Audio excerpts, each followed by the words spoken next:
Liberando su potencial.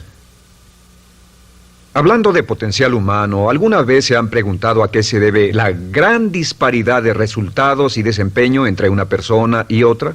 Una persona que percibe $250,000 anuales no es 10 veces más astuta ni mejor que una persona que percibe $25,000 anuales. ¿Por qué la diferencia de 10 veces sus ingresos? Y si tomamos a una persona que percibe $2,5 millones al año, ¿será esa persona 100 veces mejor, más astuta que la persona que gana $250,000? Imposible. En un estudio reciente de coeficiente intelectual probaron a 1,000 personas de una cierta población y llegaron a la conclusión de que la mejor persona entre los 1,000 solo era 2,5 veces más astuta que la persona de menor coeficiente intelectual. Solo 2,5 veces la disparidad, y tal vez eso sea con toda la población. ¿A qué supone que se debe la diferencia? Al hablar de potencial humano, llegamos a una fórmula que deduje hace algunos años. Tal vez eso lo explique un poco. La fórmula comienza con lo que llamamos AI. O sea, atributos innatos, las cualidades, la inteligencia, la habilidad, el temperamento, cosas con las que se nace que no pueden cambiarse mucho. Además de los atributos adquiridos. Estos atributos son muy importantes, son su educación, su capacitación, sus capacidades, su experiencia, conocimiento, sabiduría, etcétera, multiplicado por A, que es su actitud, es igual al potencial humano individual o al desempeño humano individual o resultados individuales humanos. Ahora, de estos tres, los atributos innatos se traen desde el nacimiento. Los adquiridos pueden cambiarse, pero se necesita cierto tiempo para ello, aunque a veces cambiamos muy rápidamente. Cierta información valiosa puede cambiar dramáticamente su eficacia, pero las actitudes pueden aumentarse o disminuirse dramáticamente en segundos. Cada vez que mejoramos nuestra actitud, multiplicamos todas nuestras capacidades. Una actitud ha sido llamada acertadamente el lenguaje más importante del ser humano, la palabra más importante del idioma en el humano. Todo lo que hacemos en la vida, según un estudio en Harvard entre estudiantes ejecutivos, será en un 85% de actitudes. Un 85% de su éxito estará determinado por su actitud. Eso significa que está determinado por cuán positivo o cuánta actitud mental positiva se tenga. Las personas con actitudes mentales positivas tienden a avanzar más rápidamente, se mueven hacia la cima en organizaciones valiosas, ganan más dinero, sacan más satisfacción de la vida. Una actitud mental positiva no significa que baile por las calles y arroje flores. Solo significa que tome una actitud constructiva en general o se aproxime hacia su trabajo, su vida, sus problemas, relaciones, etc. Según el informe Cox de las empresas americanas, según la revista Success, un 85% o más de todo lo que se logra se debe a la actitud. Y la pregunta es, ¿de dónde vienen las actitudes? Las actitudes vienen de las expectativas. Muy simple, ya hablamos de eso. Y una forma muy poderosa de mejorar su actitud instantáneamente es decir, aunque no lo crea, pienso que algo maravilloso va a ocurrirme hoy. Como dijimos antes, nuestras expectativas sobre los desenlaces determinan nuestra actitud. Si espera que las cosas salgan bien, tendrá una actitud positiva. Si espera que salgan mal, tendrá una actitud negativa. Y lo maravilloso es que podemos fabricar nuestras expectativas. Podemos esperar lo que deseamos. Podemos esperar cosas buenas, cosas malas, y no nos decepcionaremos. ¿De dónde surgen nuestras expectativas? Nuestras expectativas surgen de nuestras creencias y de nuestros valores. Son el centro de los factores motivacionales de nuestra personalidad, nuestras creencias. Y esto nos conduce a un entendimiento del potencial humano. Significa básicamente que nuestra actitud es una expresión externa de lo que está ocurriendo internamente. Y esto es consistente con las leyes mentales. Con respecto a las creencias, cada uno de nosotros tiene muchas creencias en el fondo que los psicólogos llaman los conceptos propios. El concepto propio, o su descubrimiento, es considerado por muchos como el logro único y más importante para comprender el desempeño humano en el siglo XX. Yo estoy de acuerdo. El concepto propio es como, si queremos usar una analogía militar, el centro de mando. O si queremos usar una analogía técnica, es el programa central de su computadora básica. Es un grupo de creencias, valores, actitudes, sentimientos, ideas, etcétera, almacenadas en el fondo de nosotros y son el resultado de casi todas las experiencias que hemos tenido en la vida. Y algunos investigadores dicen que el concepto propio comienza a formarse aún antes del nacimiento, pero el concepto propio, una vez colocado, Precede, predice y determina sus niveles de eficacia y desempeño en todas las áreas de nuestra vida. El concepto propio se convierte en el centro de mando o el programa maestro. El concepto propio de este grupo de creencias determina lo que dirá, lo que hará, cómo actuará, cómo se siente y reacciona, etc. ¿Qué significa esto? Significa que todas las mejoras en su vida externa, todos los cambios en su realidad comienzan con un cambio en su concepto propio. Les voy a explicar lo que significa. Esta es una gráfica muy simple. Hablamos de potencial humano y decimos que la persona promedio usa un 10% o menos de su potencial. Según investigaciones, tal vez es mucho menos. El Instituto Stanford Brain en Santa Clara, California, estima que tal vez se aproxime a un 2%. Seremos generosos y diremos que la persona promedio usa un 10%. Significa que en los mejores casos, la mayoría, como usted o yo, no usamos un 90% de nuestro potencial. Uno de los mejores filósofos, Oliver Wendell Holmes, dice que la tragedia de la persona promedio es que llegan a la tumba con su música aún por dentro. Aún están funcionando con mucho menos de su potencial total. Y esto es el potencial humano. Sabemos que existe una relación directa entre el potencial humano y el concepto propio. Pero como nuestros conceptos propios o nuestras estimaciones de nosotros mismos generalmente son mucho menores de lo que debieran ser, nuestro nivel de desempeño y eficacia también es menor. Sabemos que nuestro concepto propio es altamente subjetivo. ¿Qué significa esto? Significa que el concepto propio, lo que pensamos que es cierto sobre nosotros mismos, no está basado en la realidad, está basado en información que hemos tomado y aceptado como cierto, hasta el grado en que creemos lo que sea de nosotros mismos y se vuelve cierto para nosotros porque actuamos de una forma consistente con ello. Algunas personas que leen sus horóscopos y creen en horóscopos predicen su futuro. Hay algunas personas que toman la crítica y las opiniones de otros a quienes ni siquiera respetan y hacen suyas esas ideas, dando un resultado muy negativo. Lo que piense, lo que acepte como cierto, se vuelve cierto para usted. También sabemos que como adultos tenemos una variedad de conceptos propios. Tenemos un concepto propio de cómo vestirnos, cuánto pesamos, lo que comemos, lo bien que podemos hablar en público, qué tipo de padres somos, qué tipo de hijos somos con nuestros padres, qué tipo de esposo o esposa somos, qué tipo de amante, de conductor. Lo interesante de manejar es que todos los hombres tienen un concepto muy positivo con respecto a esto.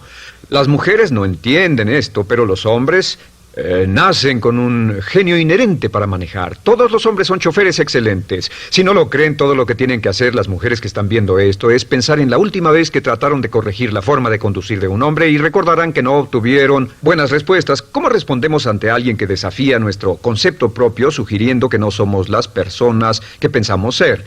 Estamos a la defensiva, nos enfadamos, nos irritamos, es difícil que nos traten.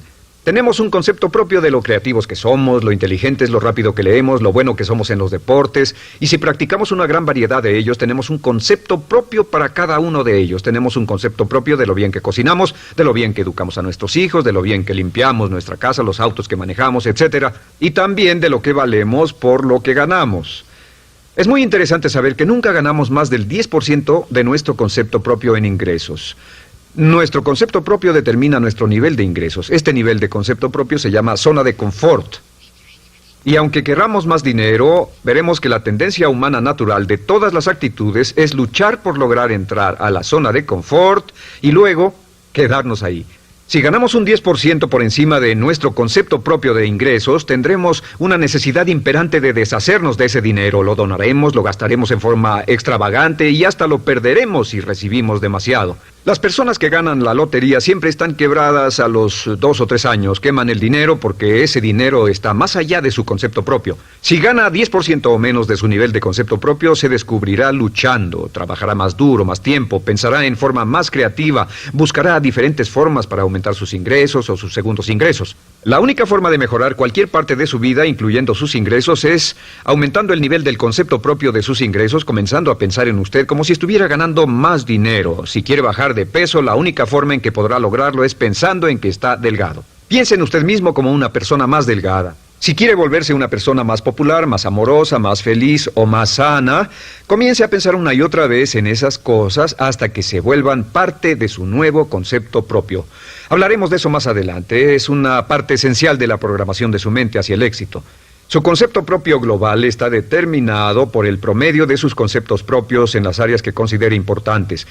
Ahora, su concepto propio está formado de 3 partes críticas. La primera parte del concepto propio es el ideal propio. El ideal propio es la persona que más desearía ser, es su idea de lo que constituye un ganador, es su visión ideal de lo mejor que puede ser usted. Nada más, una de las cosas que sabemos de las personas con éxito es que las personas con éxito tienen ideales propios muy claros, ideales claros de quién quieren ser en el futuro. Las que no tienen éxito tienen ideales muy vagos. El número 2 es la autoimagen. La autoimagen es como un retrato de cómo se ve a sí mismo y lo que piensa de sí mismo. La autoimagen es el espejo interno, es como se percibe a sí mismo ahora en su desempeño actual, en forma cotidiana. La tercera parte es su autoestima. Su autoestima es cómo se siente consigo mismo. Cómo se siente consigo mismo es la fuerza motriz, el motor, la fuerza poderosa dentro de su subconsciente. Es la fuerza de energía dentro de su concepto propio y determina casi todo lo que le pasa. La mejor definición de autoestima es cuánto se agrada a sí mismo. Cuánto se agrada a sí mismo como esposo, cuánto se agrada a sí mismo como empleado, cuánto se agrada a sí mismo como jefe, como inversionista, como orador profesional, como atleta, etcétera. Según se agrade a sí mismo, su nivel de autoestima, su sentimiento emocional global respecto a cualquier área de su vida, determina su desempeño y su eficacia en dicha área. Lo sorprendente es que se convierte en lo que piensa, su concepto propio es maleable, su autoestima puede formarse repitiendo una y otra vez, me agrada mi persona, me agrada mi persona, me agrada mi persona. Me agrada mi persona, me agrada mi persona, me agrada mi persona. Entre más se repita, me agrada mi persona, me agrada mi persona, entre más lo repita una y otra vez, más crecerá su autoestima y entre más crezca su autoestima, más crecerá su concepto propio global. Cuando crezca su concepto propio global, su desempeño será mejor en todo lo demás que emprenda. Cada vez que diga, me agrada mi persona, me agrada mi persona, me agrada mi persona, me agrada mi persona, me agrada, será como bombearse psicológicamente. Todo lo que pase que haga que su autoestima suba, hará que se comporte mejor. Todo lo que haga que su autoestima baje hará que se comporte peor, que cometa errores, que sea infeliz, etc. Un punto crítico de agradarse a sí mismo, sobre autoestima y agradarse a sí mismo, es que, número 1, nunca puede querer a nadie más de lo que se quiere a sí mismo. Que su nivel de autoestima es determinante de la calidad de relaciones que tenga con los demás. Y número 2, es que nunca puede esperar que nadie más lo quiera o respete más de lo que se respeta a sí mismo. Cuanto se agrade o se respete a sí mismo, determina sus actitudes hacia usted. Todas las escuelas de psicología actualmente están de acuerdo en el hecho de que depende de lo que usted realmente se quiera y se respete a sí mismo como un ser humano valioso e importante, tiene efecto sobre todo lo que le pase. Cuánto se agrade a sí mismo, y lo que puede hacer es mejorar su autoestima diciendo me agrada mi persona, me agrada mi persona, me agrada mi persona, me agrada mi persona. Y esto nos lleva a la pregunta, ¿de dónde viene el concepto de autoestima? Y descubrimos que el concepto propio es maleable, puesto que no nace con este concepto propio, no nace con ninguna idea sobre sí mismo, no nace con autoimagen ni autoestima. Nace, en cierto modo, como potencial propio. Es la mejor forma de plantearlo. La persona promedio llega al mundo como potencial puro. Y no tiene el concepto propio de que todo lo que es ahora, todo sentimiento que tiene, toda actitud o valor, tuvo que aprenderlo en el transcurso de su vida.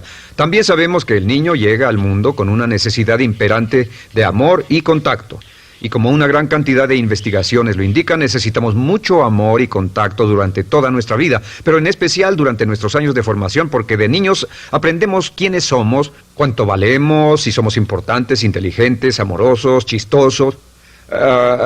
Todo esto lo aprendemos por la forma en que nuestros padres nos tratan. Si nuestros padres, nuestros parientes, tíos o tías, en especial nuestros padres, nos tratan como si fuéramos realmente importantes, crecemos pensando que somos realmente importantes, pero si nuestros padres no lo hacen, pasa algo más. Sabemos que los primeros años de vida son los más importantes para el desarrollo del concepto propio, que un niño comienza a partir de cero. El niño nace sin saber quién es él o ella. Son sumamente valiosos el primero, segundo, tercero, cuarto y quinto años de vida.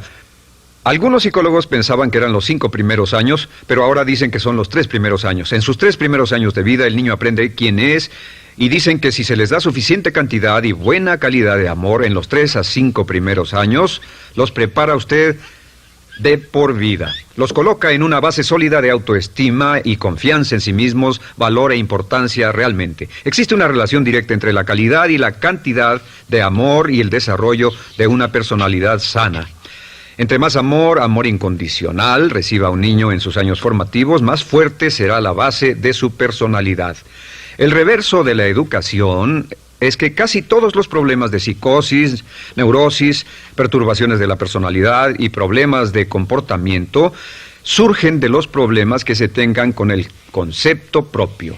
Ahora observemos a los adultos. Aquí está nuestra personalidad adulta. Si nos observamos, podemos llegar a reparar nuestras bases, por así decirlo, repitiéndonos una y otra vez: me agrada mi persona, me agrada mi persona, me agrada mi persona, y llevamos ese concreto reparador hacia la base de nuestra personalidad. Los niños necesitan el amor como las rosas necesitan la lluvia. Los niños que carecen de amor a menudo mueren por escasez de amor.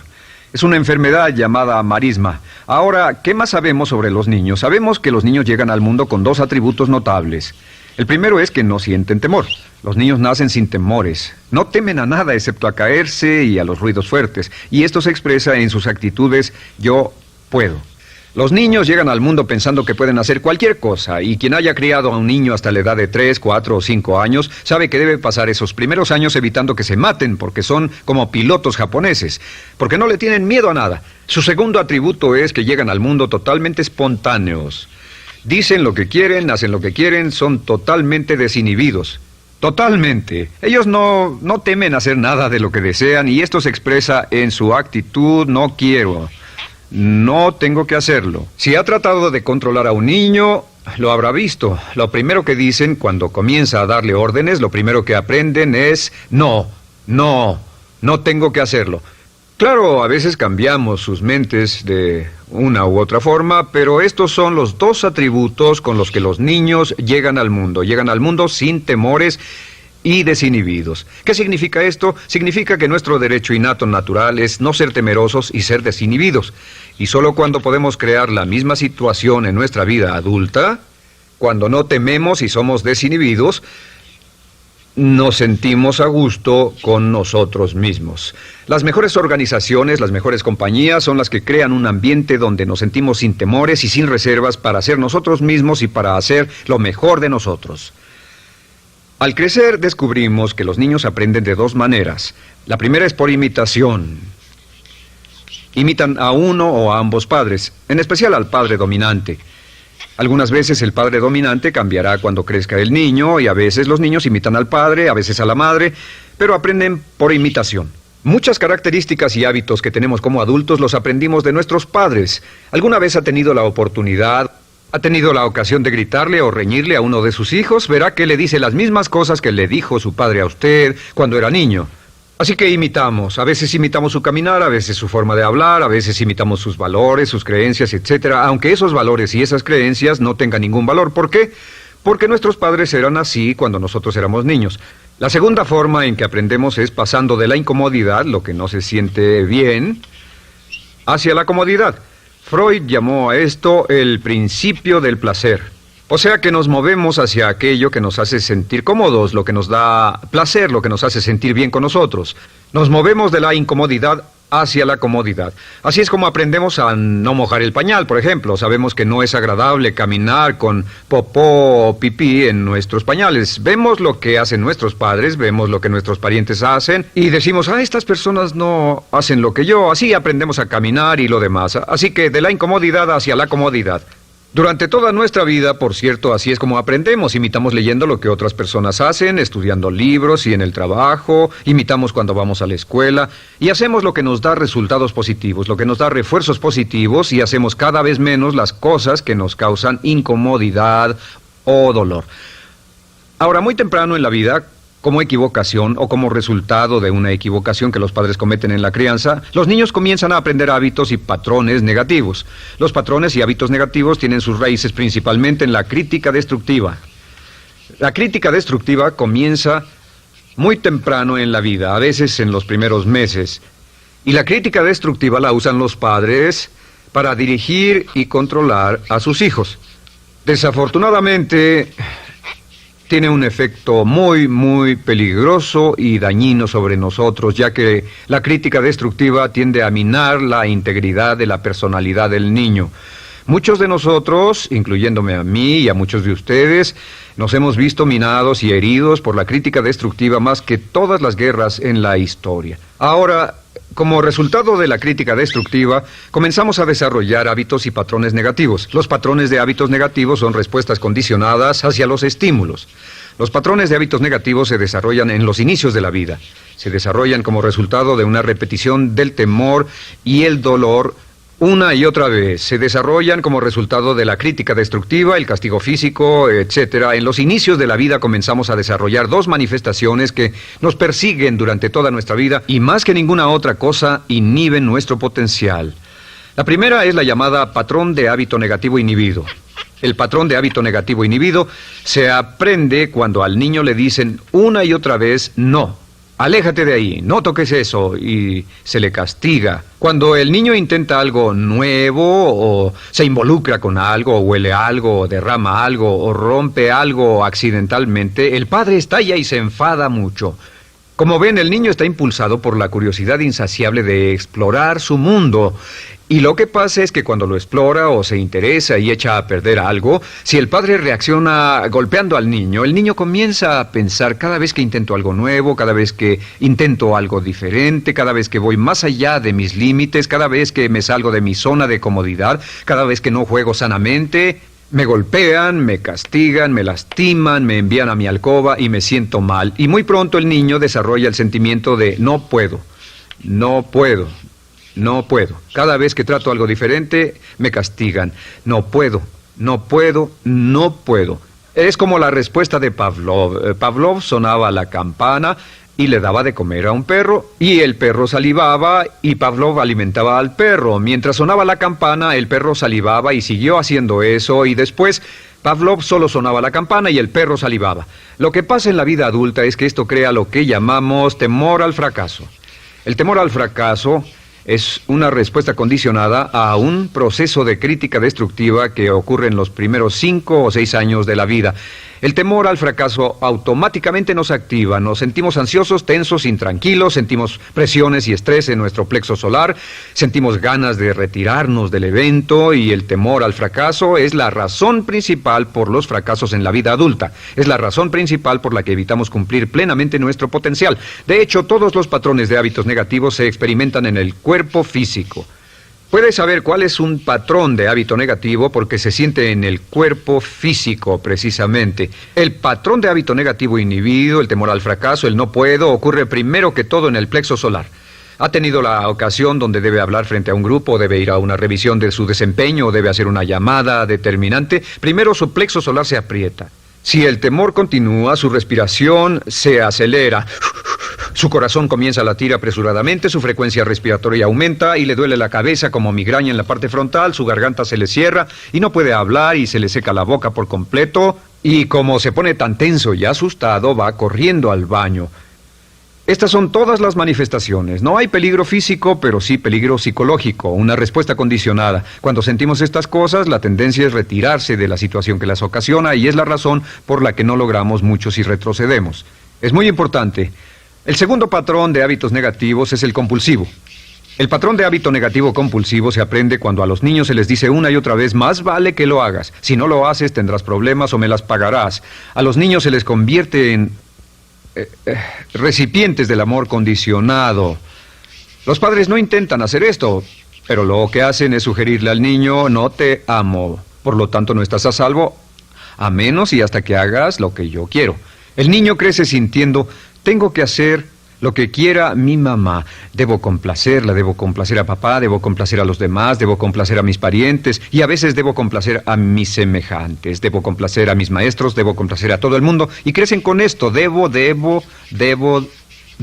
No puedo hacer lo que quiero hacer, debo hacer lo que complace a las demás personas. Este patrón de hábito negativo muy temprano en la vida se traduce en el temor al rechazo. El temor al rechazo lo experimentan los hombres como adultos como un comportamiento tipo A. Hablaremos del comportamiento tipo A posteriormente.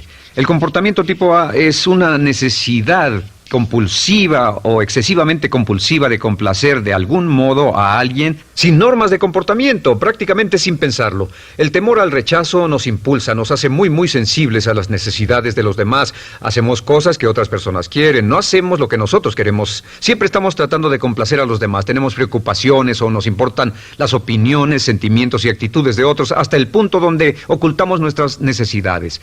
El temor al rechazo se siente en la columna del cuerpo.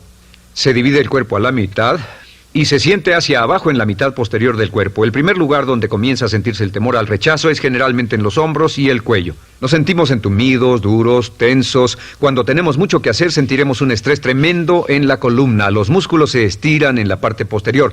A veces se manifestará como flebitis y venas varicosas y a menudo nos darán dolores de cabeza en la parte posterior de esta porque las arterias carótidas que llevan la sangre hasta la cabeza, los músculos a su alrededor se contraen y la cantidad de sangre que fluye hacia la cabeza fluye más lentamente y se siente un terrible dolor de cabeza en la parte posterior. Estos dos temores, los patrones de hábitos negativos compulsivos, el compulsivo y el inhibitorio, son resultado de la crítica destructiva, el gran destructor de la personalidad que nos persigue durante toda la vida. Y lo maravilloso de todo esto es que como son patrones de hábitos aprendidos, podemos olvidarlos. Podemos acabar con el temor al fracaso que nos detiene. Podemos acabar con el temor al rechazo que hace que hagamos cosas que complacen a los demás en vez de complacernos a nosotros, trabajando con nuestra propia autoestima. Porque existe una relación inversa entre la autoestima y el patrón de hábitos negativos. Porque entre más se agrade a sí mismo, menos teme al fracaso. Entre más se agrade a sí mismo, menos teme al rechazo. Entre más se agrade a sí mismo, menos temerá a cualquier cosa. Y si sigue repitiendo, me agrada mi persona, me agrada mi persona, me agrada mi persona una y otra vez, si sigue diciendo esto, con el tiempo su autoestima sube más y más y más y más y sus temores desde luego bajan. Cuando su autoestima sube, sus temores van en dirección opuesta. Ahora, ¿cómo enfrentar la crítica destructiva si debe criticar a otras personas? Pues eso es muy simple. Muchos padres nos han preguntado eso. ¿Cómo se controla a los niños? Una de las claves para controlar a los niños es dirigirlos para que hagan algo constructivo en lugar de hacer algo destructivo. Otra cosa que debe recordarse es que lo que quiere hacer es que quiere dar una crítica informativa, crítica constructiva, lo que significa que se les dice a los niños lo que pueden hacer o a los adultos lo que pueden hacer mejor. Todo el propósito de dar retroalimentación de cualquier tipo es mejorar el desempeño. Si es padre o si es jefe o si es una persona en una relación, si una persona está haciendo algo malo o inadecuado, todo el propósito de darles cualquier tipo de retroalimentación es para que puedan hacerlo mejor. Sin embargo, existe una relación directa entre la autoestima y la crítica destructiva. Cada vez que se critica a una persona, su autoestima baja. Y cada vez que su autoestima baja, su habilidad para desempeñarse baja. Si critica a una persona en forma destructiva demasiado tiempo, llegará a un punto donde no intentarán nada. Se convierte en lo que llamamos hipersensible. Un adulto hipersensible es aquel que no puede aceptar críticas de nadie. Un adulto hipersensible es una persona que está muy tensa, ansiosa, si siquiera sugiere que no está haciendo lo correcto. Si trata con un adulto hipersensible, la clave es sentarlo y recordar 4 cosas. Número 1, comenzar con alabanzas. Número 2, proteja la autoestima de la persona a toda costa. Número 3, discuta el desempeño y no a la persona. Hable del comportamiento más que de la persona. Y número 4 es enfocarse hacia el futuro en vez de en el pasado. Enfóquese hacia lo que va a hacerse en forma diferente en el futuro en vez de lo que pasó en el pasado. ¿Por qué? Una razón muy simple, porque una persona no puede controlar el pasado. Al no poder controlar el pasado, cualquier crítica de lo que han hecho en el pasado les da un estrés tremendo y frustración. Así que, en resumen, la clave del éxito en la vida es una actitud mental positiva. Una actitud mental positiva se basa en expectativas de éxito, de una serie de expectativas positivas. Esa serie de expectativas positivas se basa en sus creencias y en su concepto de sí mismo. El centro de su concepto propio que determina su eficacia en la vida es su autoestima, y su autoestima se mide por cuanto se valore a sí mismo. Las dos cosas que nos frenan más que nada son el temor al fracaso y el temor al rechazo.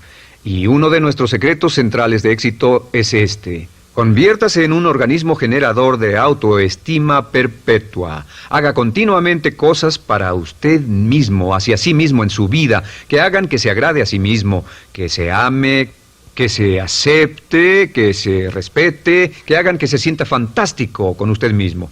Si es un jefe o un padre, no olvide que la clave para el máximo desempeño en su hogar y en su trabajo es hacer que las personas se sientan maravillosamente consigo mismas. Entre mejor se sienta consigo mismo y más se agrade, más probable será que logre que las personas a su alrededor lo quieran, lo acepten, lo respeten, se respeten